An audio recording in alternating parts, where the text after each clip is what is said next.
another Fallout 76 video. Today I'm introducing you to my full health power armor build, the Shredder. With this build you wield the minigun as a melee weapon. You're a walking tank and it's great fun.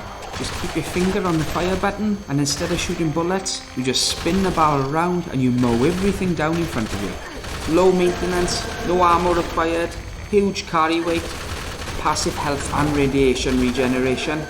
You can min-max this build to do even more damage. I often get asked in game what I'm using, so I thought I'd make a video about it. You can kill anything in the game with this build, solo or in a group. Let's have a look at this build in detail. Here is the start of the show, the minigun with the Shredder mod. Or as my daughter calls it, the Shredder. What's important is the second legendary star. You want bashing damage increased by 50%. You can get better legendary rolls for the first star than what I'm showing here. You could get bloodied if you're going for a bloodied build, mutants, juggernauts, junkies. You can try and roll 3-star variants of the miniguns, but that will cost you more legendary cores and legendary modules. The third star you'd be looking for would be plus strength. Going into the mods then, you want to choose a prime barrel. This doesn't give you any increased damage, but what it does, it means that you can't pick up 5mm ammo by mistake. So this will keep using a gun as a melee weapon instead of firing bullets. 5mm ultrasight ammo has to be crafted. The only place this ammo drops is in daily ops or when you're fighting Earl. Leave the sights as standard because it doesn't affect the gun that way you're going to use it. I use excavator power armor because of the extra carry weight. It has lower damage resistance numbers than other power armors. But in gameplay, this equates to very little difference, and you wouldn't notice it. I've made all my power armor 3-star legendaries. If you can get pieces with +1 strength, that will increase your damage. All the rest you're just looking for quality of life improvements, such as reducing weight of items. If you get a piece which automatically uses a stim pack when you're below certain health, that will affect our perk card loadout, which we'll discuss later. For mods, you'll want calibrated shocks on both your legs to increase your carry weight, and you'll put no mods on your arms because it doesn't affect the build at all. Your helmet mod will be internal database to give you +2 intelligence to increase your experience gain. Your torso mod will be motion assist servos to give you +2 strength. If you were going for a bloodied build, you'd put emergency protocols on here. This is my loadout. I've created it for high damage, but with ease of use in mind. I'm trying to get as many things done passively as I can. Firstly, let's talk about damage and what affects our damage output. Our special strength affects it, so the higher our strength special, the more damage we'll do. Now let's have a look at the perk cards that increase our damage. This isn't a heavy gunner build or a melee build, it sits somewhere in the middle. So your heavy gunner or any of the melee weapon cards don't increase your damage. Firstly, the basher card. The 2-star variant has 50% damage with a 10% chance to cripple your opponent, so we want this card. Tenderizer, 10% more damage. Stabilized, to ignore the enemy's armor. Adrenaline, so we get more damage the more people we kill. And Bloody Mess. And in Legendary then, taking one for the team. When looking at the rest of the loadout, you've got a lot of flexibility. Important cards are blocker, that will stop nearly all melee damage against you. I like to use full charge and pain train because you can just sprint into your enemies and knock them flying. With the Grenadier, your detonations double the distance. When you pair that with Demolition Expert, you lower the damage.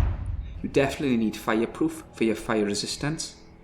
I use Chem Fiend and Party Girl, so my chems and alcohol give me a lot more damage with strength. Strange in Numbers to help out mutations. I use First Aid and Intelligence because that paired with Born Survivor and Agility automatically takes care of our healing.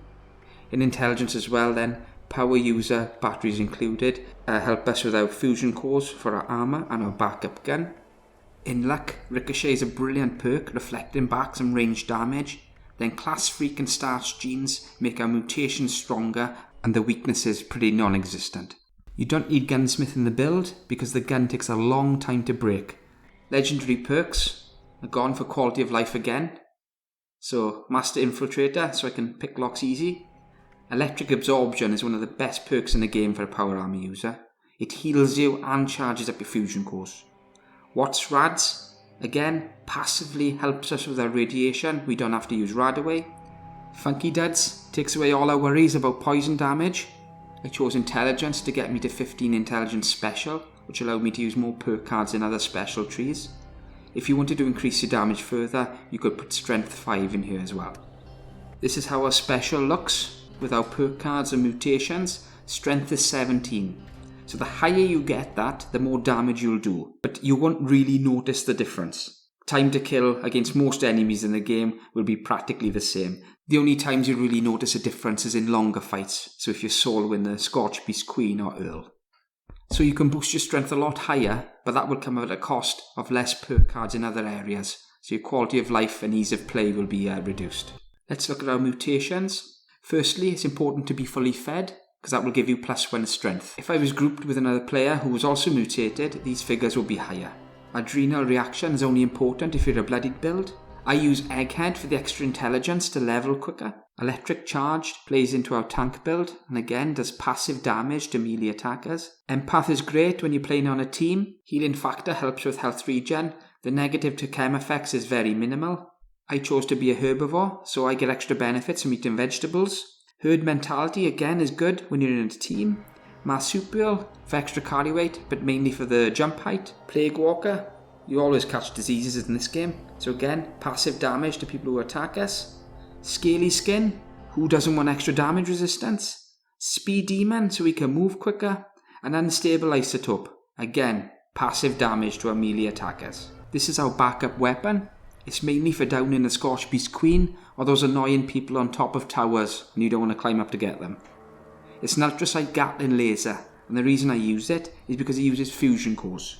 And because of the perk cards we picked, they double the duration, so it doubles the ammo, and we will have lots of fusion cores because we'll be recharging them passively with our legendary perks.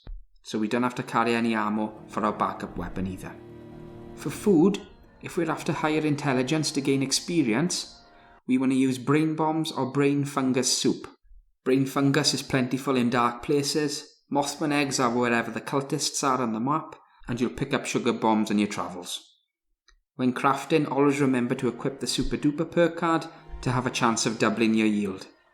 To increase strength, we could make simple fernflower tea.